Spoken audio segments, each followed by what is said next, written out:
नमस्कार बच्चों, study centre अर्वाचीन educare 29054 से आज हम पढ़ेंगे MSD 6 हिंदी भाषा और साहित्य का इतिहास के अंतर्गत जो हम 1.3 काल विभाजन की समस्या यानी कि काल विभाजन की आवश्यकता के बाद जो तीसरी समस्या हमारे सामने आई कि उन्हें किन आधारों पर काल का जो विभाजन है किन आधारों पर हो सकता है।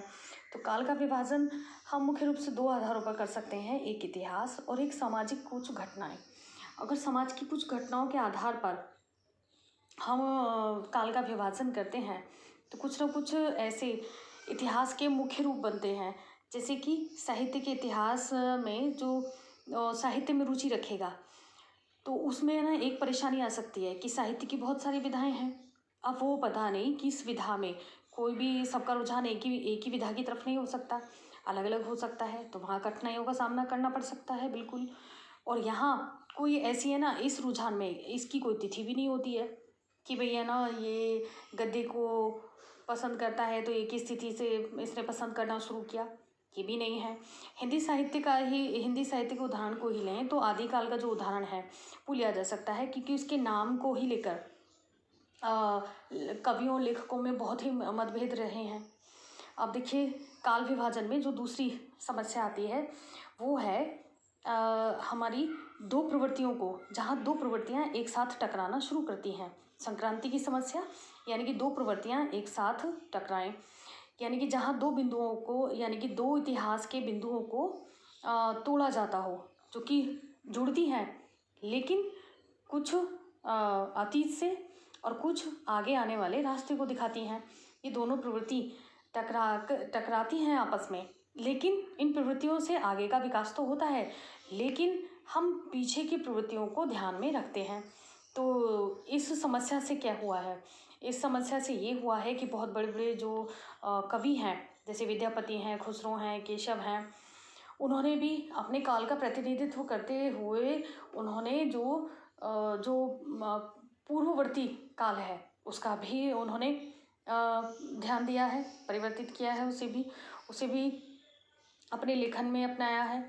और यहाँ काल विभाजन की जो एक और कठिनाई का है वो है कि इतिहास में और राजनीतिक इतिहास में अक्सर समानता बिल्कुल नहीं होती है। उदाहरण के लिए हम इस बात को इस तरीके से समझने का प्रयास करेंगे कि साहित्य का इतिहास, जहाँ साहित्य का इतिहास आदिकाल से शुरू होता है, वहीं हम देखेंगे कि राजनीति का जो इतिहास है वो उस समय में मध्य युग से शुरू हो रहा था। यहाँ दोनों के बीच में बिल्कुल भी समांतरता नहीं है। मध्य युग के इतिहास की जो प्रवृत्ति है उसको विवेचन के आधार पर अगर हम ऐसे बांटें तो भी संभव नहीं है, क्योंकि उस समय में साहित्य में तो वीर और नीति काव्य, प्रेमाखान काव्य आदि के अनुसार साहित्य का जो ढांचा बन रहा था उसमें तो उस प्रवृत्ति के आधार पर हम विभाजन कर सकते हैं।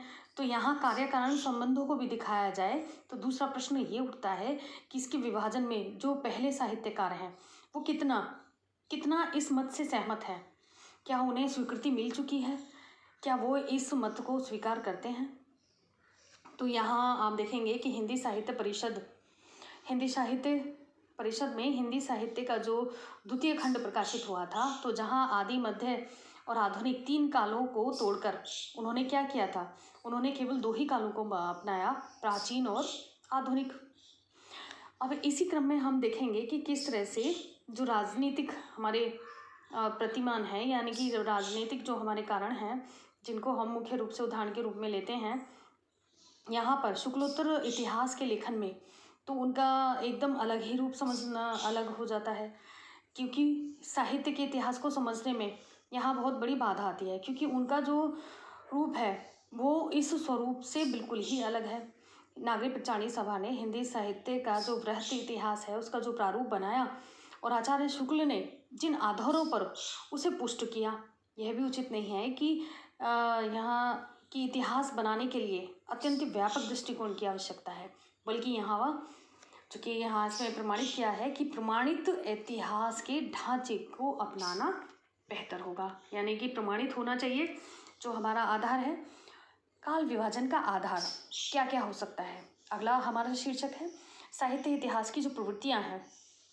हमने देखा है कि साहित्य की जो प्रवृत्तियाँ हैं जो परिवर्तन का आधार बनती हैं, परिवर्तन का आधार बनती हैं तो ये पुरानी परंपरा है, लेकिन पुरानी परंपरा होते हुए भी ये बहुत ही सार्थक है।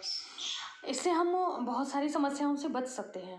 हिंदी साहित्य में जो आदिकाल है उसमें धार्मिक, श्रृंगारिक और वीर गाथात्मक जो साहित्य है वो सृजित हुआ है। तो हम आसानी से पता कर सकते हैं कि यहाँ पर वीर गाथा काल यानी कि आदिकाल है। ये एक दूसरे के से अलग नहीं कर सकते हैं, क्योंकि इनके अंदर एक अंतः प्रकृति है, यानी कि इनके अंदर एक बहुत सूक्ष्म दृष्टि से देखने की ज़रूरत है। क्योंकि अगर हम इसे नहीं देखेंगे तो हम बहुत बड़ा विरोध पैदा कर देंगे, क्योंकि भक्ति काल से रीति काल तक आते आते हमारे जो मन का जो परिवर्तन है, मनोभूमि यानी कि मन के अंदर का जो परिवर्तन है वो काफ़ी अलग अलग हो चुका था। जहाँ भक्ति काल का नाम आते ही हम ईश्वरीय भक्ति के बारे में बात करते हैं, हमारा जो प्रेम है वो आध्यात्मिक हो जाता है। वहीं हम श्रृंगार काल तक आते आते हमारी जो कविताएं हैं वो श्रृंगार के स्थूल रूप का परिवर्तन करती हैं और उसे ही मानती हैं।